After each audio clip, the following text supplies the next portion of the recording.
నేను పెద్ద అయినాక చీర కొని అందుకు పెద్దగా కూడా అందుకొని పోవాలి తెలుసా? ఎక్కడికి? బ్యాంకుకి చదువుకుంటానే పెద్ద బాగా అమ్మ ఏమవుతాయి అవి తీపిచ్చి ఏమన్నా అట్లా ఉంటే అలా అమ్మ చేయాలి. అప్పుడు అమ్మకి నచ్చుతాయి. మరి నాన్నకి? మరి నాన్నకు కూడా. నాన్నకేం తీపివు? నాన్న చిల్లలు ఇస్తారు. నాకు చిల్లలు ఇస్తారు. అప్పుడు నేను పోయి నాన్నకి డ్రెస్ కొనిస్తా. నువ్వు ఇప్పుడు అమ్మకి పెద్ద అయిన తర్వాత చీర కొనిపిస్తా అన్నావు. మరి నాన్నకేం కొనిపిస్తావు పెద్ద అయితే? నాన్నకేం తీపిస్తావు పెద్ద అయిన తర్వాత? అప్పుడు నాన్న దగ్గర పోయి నేను నాన్న డబ్బులు ఇస్తావా, నేను నీకోసము డ్రెస్ చేస్తా ప్లీజ్ అన్నానా. అవునా? అప్పుడు డాడీ ఇస్తారు. అప్పుడు మనం పోయి బండ్లో తీసుకొని వెళ్ళి డాడీకి సర్ప్రైజ్ ఏమన్నా సర్ప్రైజ్ ఏంది? డబ్బులు నువ్వే తీసుకు నాన్నకాడ తీసుకుంటావు కదా డబ్బులు. మన డాడీ సర్ప్రైజ్ ఏముంటది అంటే నువ్వు బాగా చదువుకొని నువ్వు కదా తేవాల్సింది.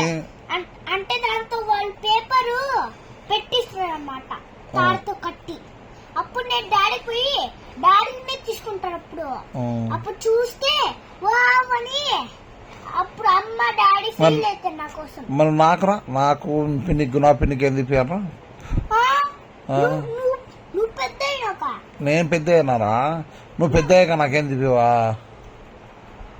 నేను తీపిస్తామా? మరి నువ్వు ఆ గుణ ఆకపినికి ఏమైనా తీపిస్తేనే నేను నీకు తీపిస్తా. సరే ఆకపినికి తీపికుంటే నేను తీపిను. సరే నేనేం తీపియాలి హరికాపినికి చెప్పు. ఏమన్నా తీపి చీరలు తీపించడానికి హరికాపినికి ఇంకా తీరని తీపి అప్పుడు నేను తీపిస్తా. సరే అయితే నీకు చెప్పి తీపియాలా లేకపోతే ఎట్లా? నీకు చెప్పేసి తీపియాలా? నేను ఇట్లా తీపిస్తున్నా. ఊరికే నువ్వు సైలెంట్ పోయి అరకపినికి చెప్పకుండా అచ్చకుండా సైలెంట్ పోయి కీస్ తీసుకొని బాండెక్కి ఏదో వాళ్ళు ఉంటారు చూడు, వాళ్ళు అది ఇస్తారు గిఫ్ట్. అడుగు. అప్పుడు ఆర్కపిని కాడికి పోయి ఆర్కపిని గుణ నీకోసము మణిదీపు సర్ప్రైజ్ తెస్తానంట.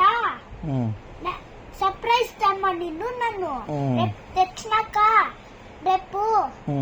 అప్పుడు నువ్వేం చేస్తావంటే అప్పుడు నువ్వు అప్పుడు చూస్తే వావ్ అంటావు అని చెప్పు. ఓకే.